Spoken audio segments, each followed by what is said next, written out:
warahmatullahi wabarakatuh. Ketemu lagi bersama saya Sri Desi Nurhayati di dalam konten baru saya, yaitu Teachers Corner.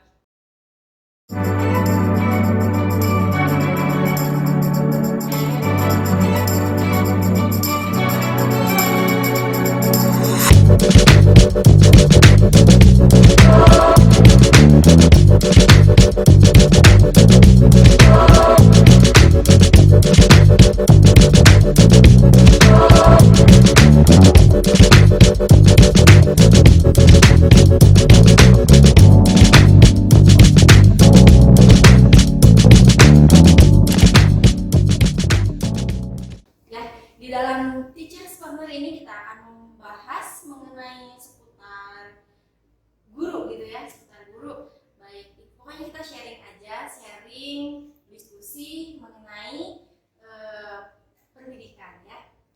Seperti ada juga kita sharing tentang metode pembelajaran ya, terus kemudian juga experience-nya seperti apa gitu ya. Nah, di sini di episode perdana ini saya bersama Ibu Bunda Tia, Bunda Tia ya, Bunda Tia Dinasti ya, yang merupakan seorang guru bahasa Indonesia.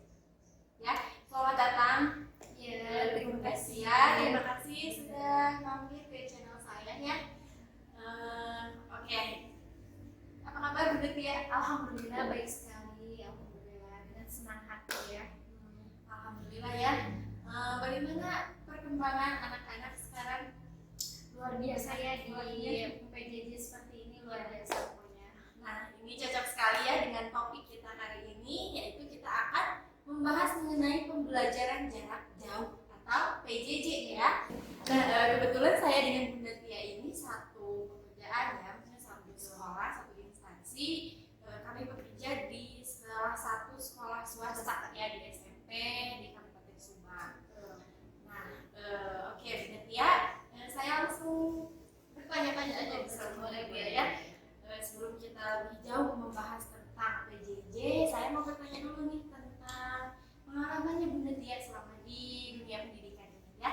Bunda Tia sudah berapa tahun sih mengajar mengajar totalnya gitu ya, bukan hanya di tempat sekolah kita mengajar saja. Mungkin Bunda Tia sudah mengajar di sekolah sebelumnya gitu ya. Sudah berapa tahun Bunda Tia? Sebelumnya sebelum ke topik ini, saya terima kasih sekali ini sudah mampir di channelnya Bunda Sria yang luar biasa gitu kan. Semoga menginspirasi buat teman-teman semuanya di sini ya. Saya alhamdulillah sudah dipercaya ya sama Allah Subhanahu wa taala. Mungkin jalannya sudah untuk terjun ke dunia pendidikan hampir 5 tahunan ya, hampir 5 tahun 2 bulan lah. Kalau misalnya di tempat yang baru ini 3 tahun 2 bulan ya, tapi kalau di semua gitu ya tuh 5 tahunan ada. Masih banyak belajar dan pembelajaran gitu kan. Terus selanjutnya mungkin karena alhamdulillah juga dengan senang hati, intinya saya bukan mau menggurui gitu ya Bunda ya, saya jujur haus akan belajar sebetulnya gitu kan. Mohon maaf bila mungkin nanti ada pertanyaan yang selanjutnya yang tidak pas atau misalkan ada yang tidak berkenannya gitu, seperti itu. Ya, di sini kita sebetulnya sharing aja ya, sharing pengalaman bila mana mungkin kita ada suatu statement yang mungkin dianggap berbeda, bertentangan dengan teman-teman semua, boleh di komen aja gitu ya, di komentar, diluruskan, karena kita sangat membuka saran dan kritik yang bisa membangun untuk kita ke depannya.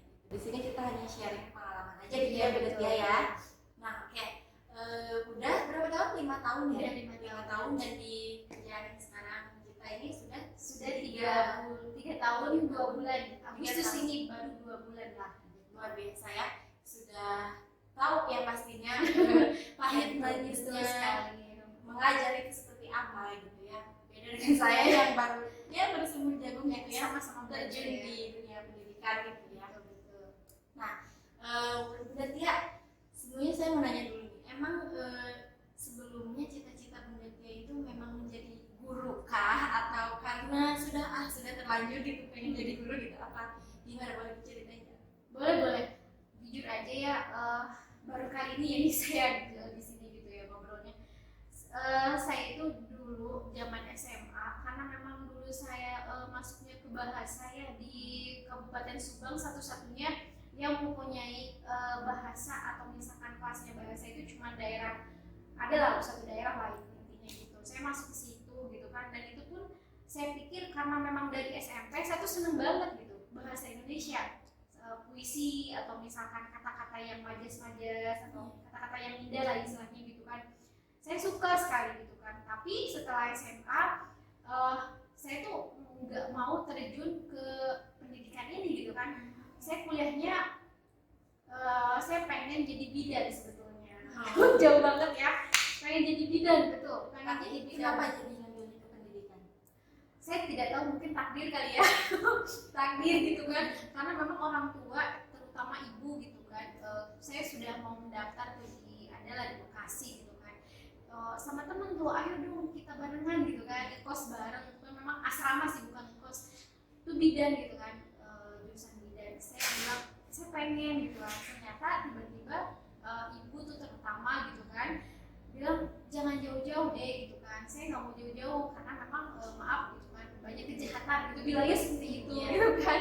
Akhirnya ya itu saya masuk ke dunia pendidikan, bukan kuliahnya di Jurusan pendidikan, tadi iya karena karena memang yang terdekat. iya betul, terdekat dengan rumah gitu kan, memang bisa diawasi juga gitu kan. Akhirnya saya ke situ deh, di situ lah pengalamannya. Jadi banyak lah sebetulnya pengalaman saya itu selain bekerja di sini.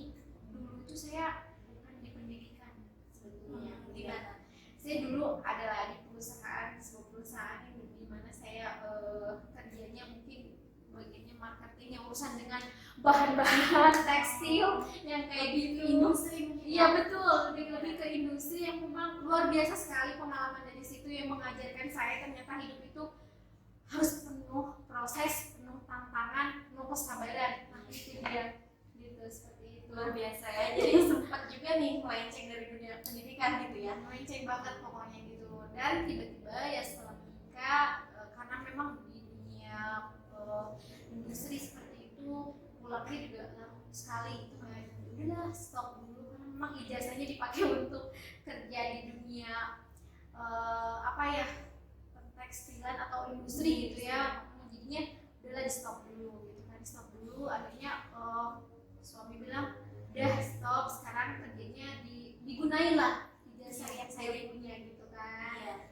Awalnya dulu saya nggak pernah belum pernah ngajar langsung bahasa Indonesia bunda, tapi saya ngajar dulu PPKN terus bahasa Sunda juga saya pernah. Jaringan juga ya Iya. sebenarnya. Terus TU juga saya pernah. Pernah saya TU. Biasa berarti ya pengalamannya. Pengalaman Gimana ya. dia lah pengalaman banyak berarti ya. Kita juga sama-sama belajar ya teman-teman. Oh seperti itu ya. Berarti udah banyak ya pengalamannya Bu berarti ya.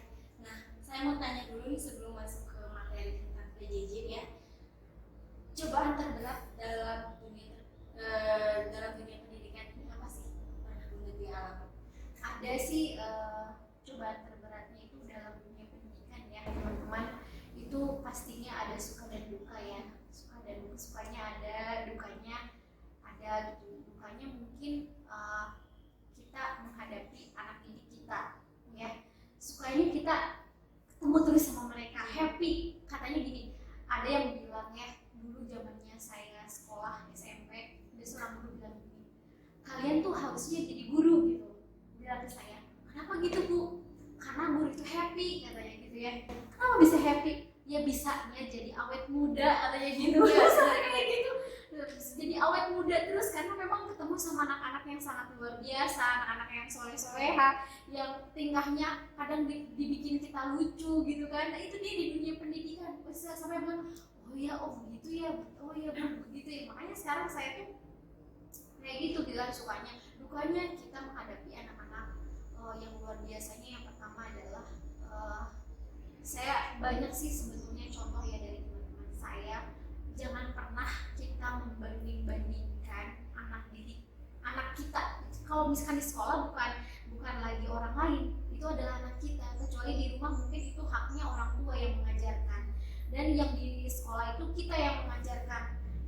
masalah nilai mah bisa ya gitu ke anak kasih 180 ataupun berapa, tapi yang terpenting adalah pendidikan karakter anak. Itu yang paling susah ya, kedisiplinannya, kejujurannya, ketepatan waktunya, itu yang paling susah. Apalagi jujur saja saya di swasta yang dimana di sini termasuk pesantren sih, cuman kan bener-bener 24 jam. Kadang kan memang di sini saya pulangnya sore gitu, jadi tahu banget anak-anak yang sangat luar biasa, diajarkan bagaimana dia sholatnya gitu kan, bagaimana dia menghormati seorang guru ketika dia berbicara. Memang sih ya, tidak ada yang sempurna dalam hidup ya, entah itu saya ataupun anak didik saya gitu kan.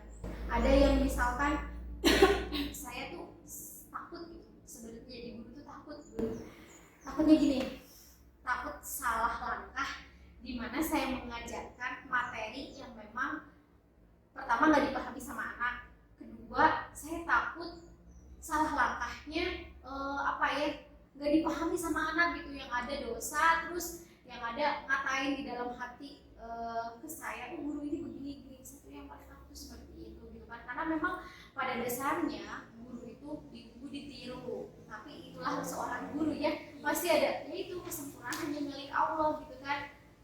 Ada kasus di mana saya pernah menangani kasus seorang anak yang memang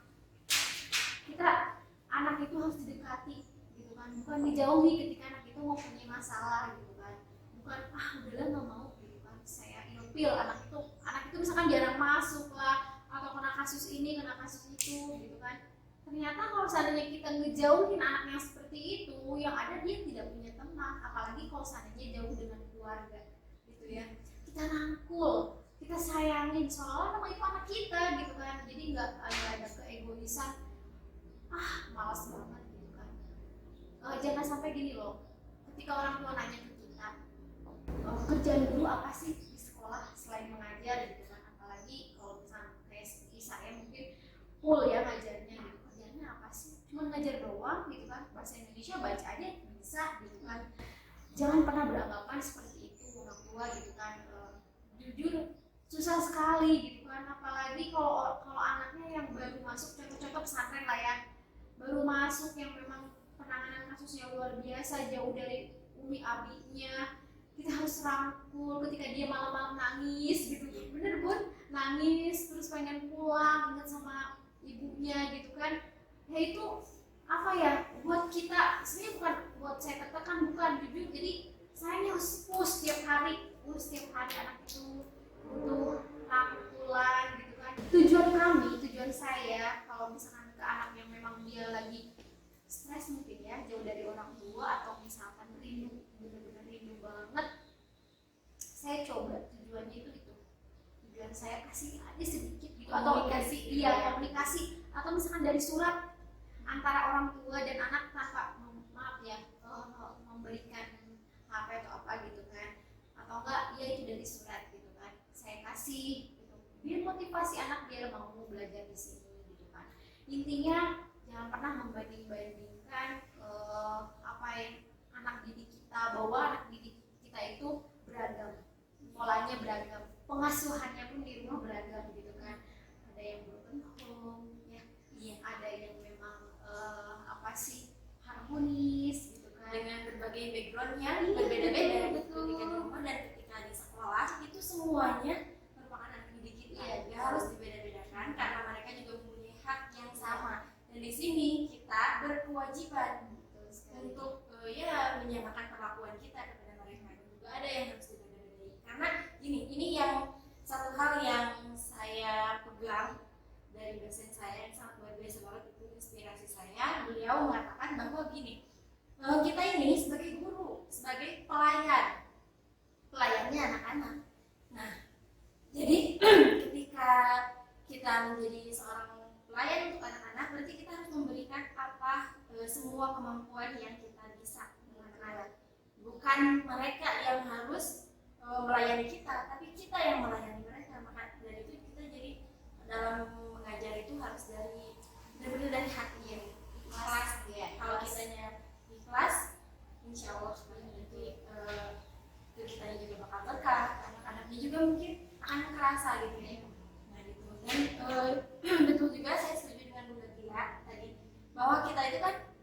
kita mengajarnya di pesantren juga ya, sekolah yang berbasis Al-Quran gitu. Jadi kita mengedepankan karakter ya dia ya itu ya. Jadi memang di dalam dunia pendidikan itu kita tidak hanya sekedar untuk mentransfer ilmu gitu, mentransfer pengetahuan kita aja, tapi yang paling berat itu sebetulnya adalah untuk mendidik karakternya anak-anak itu seperti apa ya. Kalau sekedar mentransfer ilmu itu mungkin gampang ya untuk orang-orang lain yang di luar dunia pendidikan juga mungkin bisa untuk mentransfer, mengajarkan ilmunya saja, misalnya ilmu apa gitu ya, IPA atau apa bahasa Inggris ya, mungkin orang lain juga bisa. Tapi yang tidak semua orang bisa itu adalah di pendidikan ya, karakternya itu yang sulit ya, karena kebetulan di kurikulum 2013 kita ini juga kan ada 4 komponen ya. Untuk kompetensi inti kita tidak hanya mengasah kognitif anak-anak saja, tapi juga ada spiritual, afektif, dan juga ada psikomotornya. Nah, yang paling berat itu adalah yang afektifnya gitu. Yang afektifnya itu sangat berat ya, terlebih di saat keadaan pandemi seperti sekarang, karena kita itu kan melaksanakan pembelajaran jarak jauh ya. Kalau sekedar kita mentransfer ilmu saja gitu ya, mentransfer materi, oke lah kita bisa ya, bisa dengan menggunakan media-media teknologi sekarang ini. Tapi untuk afektif, nah untuk sikap itu kita kan tidak bisa mengontrol bagaimana sikap anak itu di rumah. Tidak hanya bisa dilihat dengan layar, karena bisa saja pada saat di layar anak melakukan pencitraan ya. Tapi untuk yang keadaan realnya kita nggak tahu, dan banyak juga orang tua yang komplain. Tuh. Nah, gimana Bunda Tia, pendapat Bunda Tia terkait dengan pembelajaran jarak jauh ini, apakah efektif atau tidak? Pastinya ya, dengan pembelajaran PJJ ini mungkin ada positif dan negatif ya, plus minusnya gitu kan. Mungkin plus minusnya memang, mungkin positifnya adalah karena memang kita dengan keadaan pandemik ya seperti ini, adanya COVID-19 yang dimana memang kita harus online gitu kan, apapun serba online, dari kerjaan, dari apapun, dan memang bukan ini sih, sedih banget melihat bangsa sekarang, mungkin bukan bangsa Indonesia aja, semuanya negara lain pun kena dampaknya. Yang ada kan ekonomi juga merosot gitu kan, terus yang kasihannya juga ya memang para pedagang yang mungkin mencari uang lah gitu kan untuk hidup dengan sekarang adanya COVID-19 ini, semua sampai turunlah, sampai memang ada yang banyak di PHK lah atau apa gitu kan.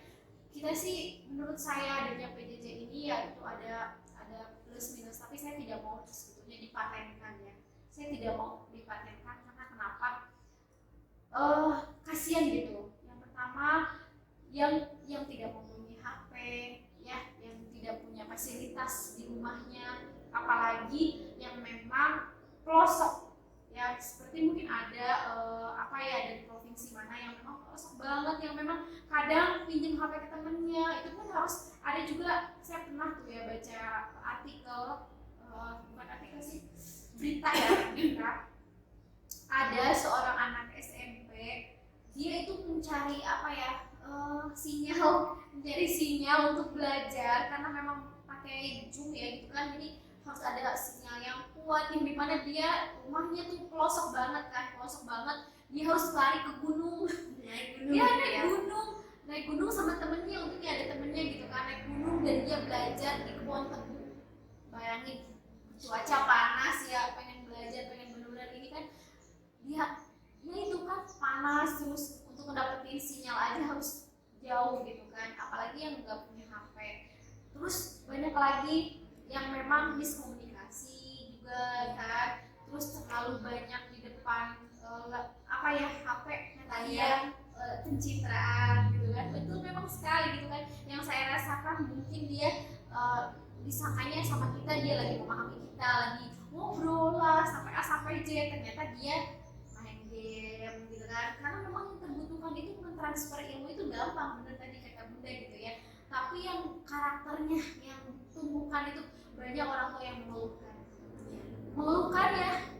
Pertama mungkin dari segi kalau misalkan orang itu ada, tapi kalau seandainya orang itu memang biasa saja, sederhana gitu kan, dan tidak mampu, mereka keberatan sekali gitu kan, sampai istilahnya ada yang jual gorengan untuk mendapatkan beli kuota gitu kan, untuk belajar kejung gitu kan, sampai ya Allah miris banget ya sekarang dunia pendidikan seperti ini gitu kan.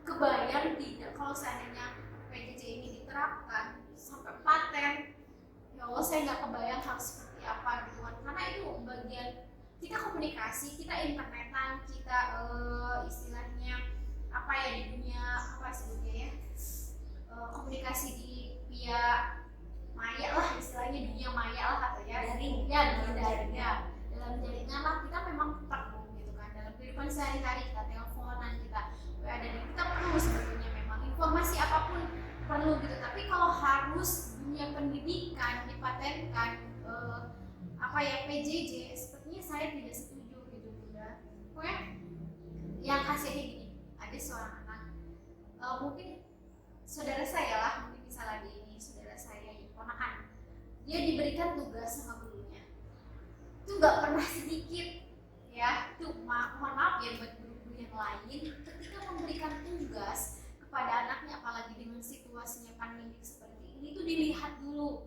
dicerna dulu sama kita, apakah anak itu mampu. Jangan sampai misalkan ya, contoh dari nomor 1 sampai halaman 80 harus dikerjakan, dikumpulkan hari Sabtu, sedangkan anak-anak itu tidak mampu. Bagaimana nih cara mengisinya, bagaimana penerangannya seperti apa, tidak mengerti apa yang disuruh gitu Bunda. Jadi gitu. sebelum kasusnya di sini ya, maksudnya sebelum beliau memberikan tugas itu tidak ada penjelasan terlebih dahulu gitu maksudnya berarti ya. Iya. Begitu ya. Jadi memang di sini ya kalau kita berbicara tentang PJJ memang ada positif dan negatifnya. Saya membaca di salah satu referensi gitu ya bahwa sebenarnya PJJ itu ada positif juga sih. Maksudnya jadi tujuan utama dari PJJ ini nih yang saya tahu gitu, PJJ ini tujuannya adalah untuk meratakan pendidikan di seluruh penjuru dunia gitu ya. Terlebih kita ini sekarang sedang ada di era globalisasi gitu, jadi semuanya itu harus merata karena sesuai dengan undang-undang juga ya bahwa kita itu bertujuan untuk mencerdaskan kehidupan bangsa, dan itu harus merata seluruh bangsa loh, ini nggak cuma sebagian aja gitu ya. Jadi memang tujuannya seperti itu ya, untuk mungkin anak-anak yang di pelosok-pelosok gitu agar bisa merasakan juga gimana sih pendidikan itu gitu ya. Betul. Di situ memang tujuannya seperti itu. Tapi kita melihat juga realitanya seperti apa. Ada negatifnya. Ya, realitanya bahwa kalau di pelosok seperti yang Bunda Tia tadi katakan ya, susahnya koneksi internet ya, kemudian dari sisi ekonominya juga ya untuk membeli kuota dan sebagainya, itu orang tua kan harus memberikan biaya yang lebih gitu ya untuk pendidikan anak gitu.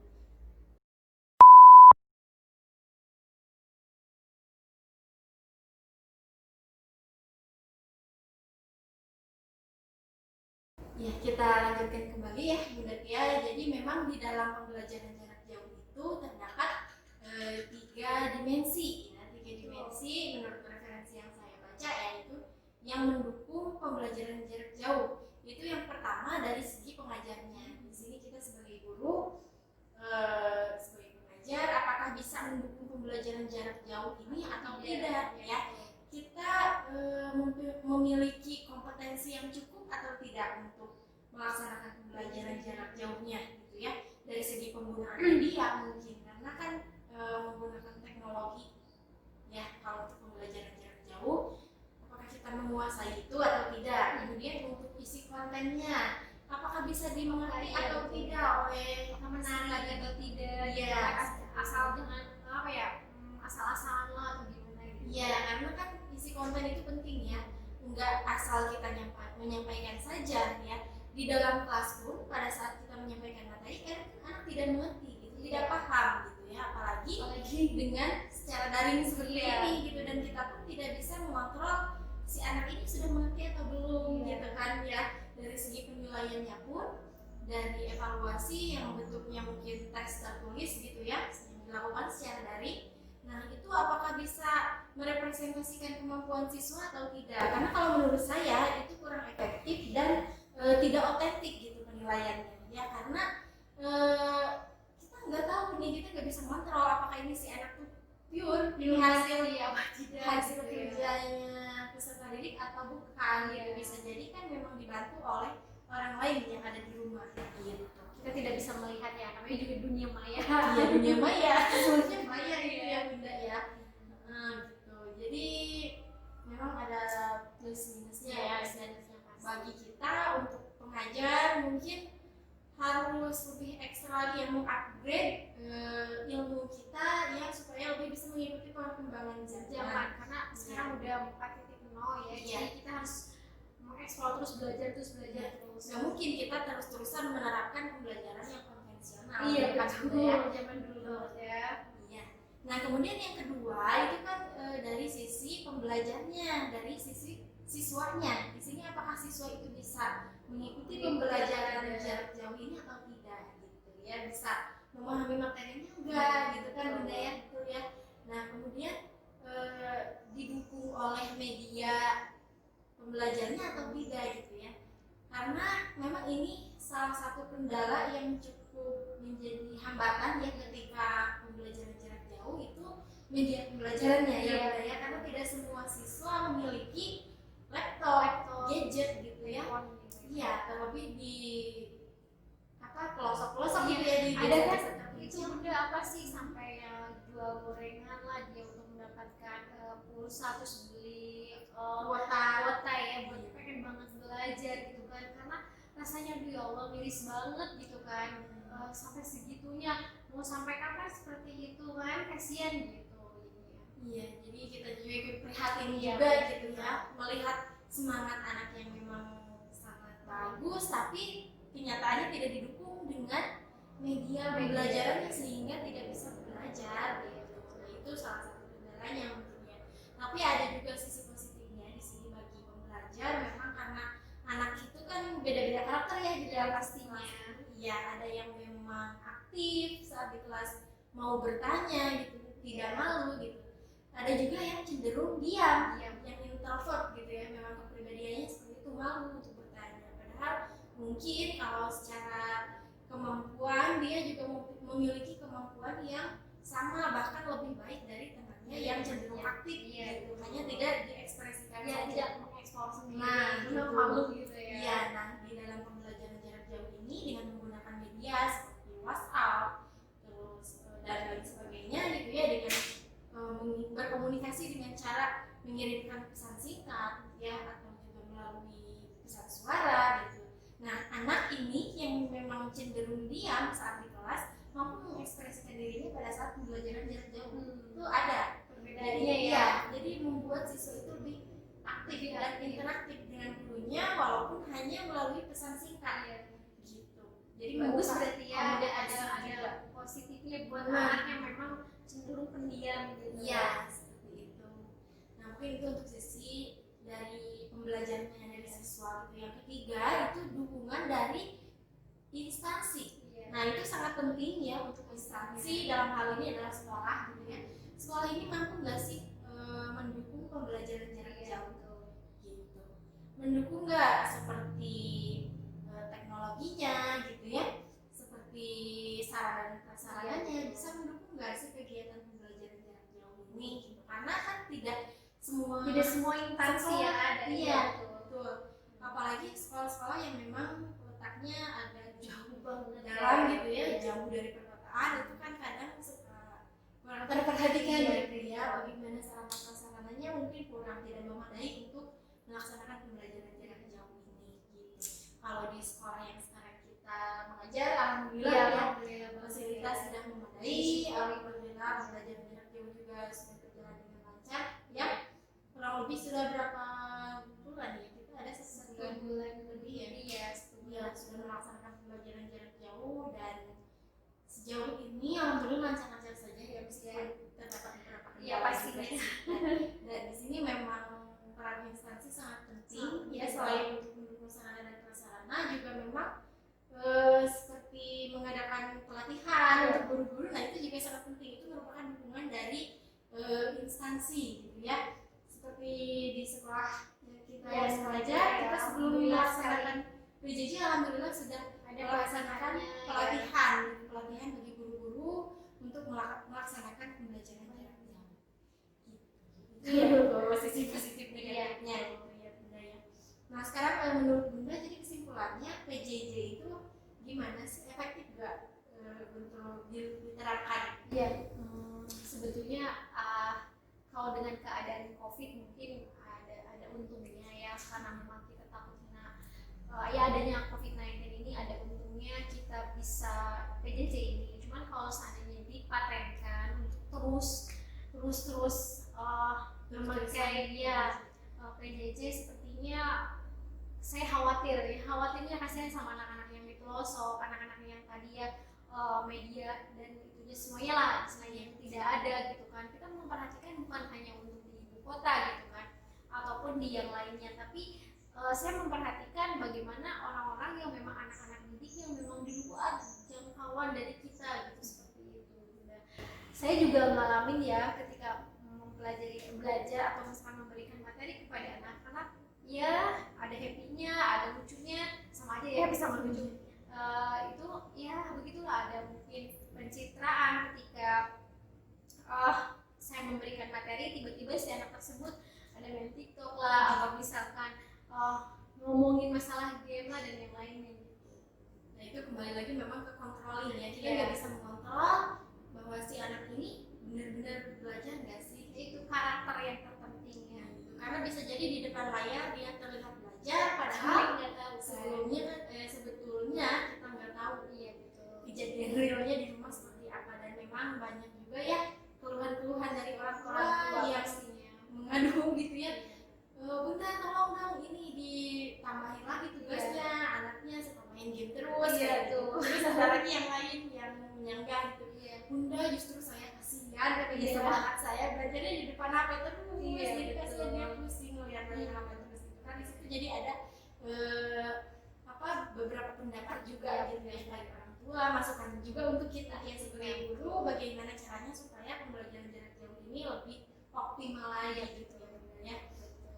Ya jadi seperti itu ya Bunda ya tentang pembelajaran jarak jauh. Mungkin itulah sharing dari kami ya. Untuk yang baik-baiknya mungkin silahkan diambil, untuk yang tidak baiknya atau ada kesalahan pengucapan dan sarannya ya, boleh ya, saran dari kami silahkan diluruskan saja. Kami sangat menerima kritik dan saran yang membangun dari teman-teman semua untuk kedepannya yang lebih baik lagi. Intinya kami berdua bukan untuk menggurui teman-teman di rumah ya, kita hanya sharing saja ya Bunda ya. Semoga ya apa yang sharingnya kita bermanfaat buat teman-teman di rumah, menginspirasi gitu, seperti itu. Semua itu hal yang kita sharingkan itu adalah bagian dari pengalaman kita gitu. Ya. Kalau mungkin ada yang statement yang salah, mungkin yang tidak sesuai dengan pendapat teman-teman, silahkan diluruskan saja. Iya deh, Kita berdiskusi bagaimana baiknya ya, khususnya untuk PJJ kedepannya ya. Tapi mudah-mudahan jangan berlanjut lagi ya pembelajaran cepat membaik ya. Ya mudah-mudahan pandemi COVID ini segera selesai. Nggak ada di bumi ini ya. Ya gitu, supaya nanti kita juga bisa melihat keceriaan anak-anak di sekolah gitu ya, karena itu tidak bisa didapatkan di rumah ya. Suasana di sekolah itu kan sangat berbeda gitu ya. Mudah-mudahan pandeminya segera berakhir dan kita bisa berkumpul kembali di sekolah bersama anak-anak. Iya gitu. betul. Terima kasih Bunda sudah Sama-sama mampir di channel saya. Semoga sukses ya channelnya. Untuk channel Bunda Tia juga silakan. Ada sih sebetulnya, saya juga buat ya channelnya di Tia Abilawa. Saya juga ada podcast, sharing, ada home tour ya, terus juga ada memasak gitu. Boleh ya teman-teman mampir di channel saya. Banyak sekali ya kontennya ya. Ya Abilawa ya, silakan di-subscribe ya, biar menginspirasi teman-teman di rumah. Terima kasih ya. Sama-sama, saya juga terima kasih. Sukses. Amin. Terima kasih juga untuk teman-teman semua telah menyaksikan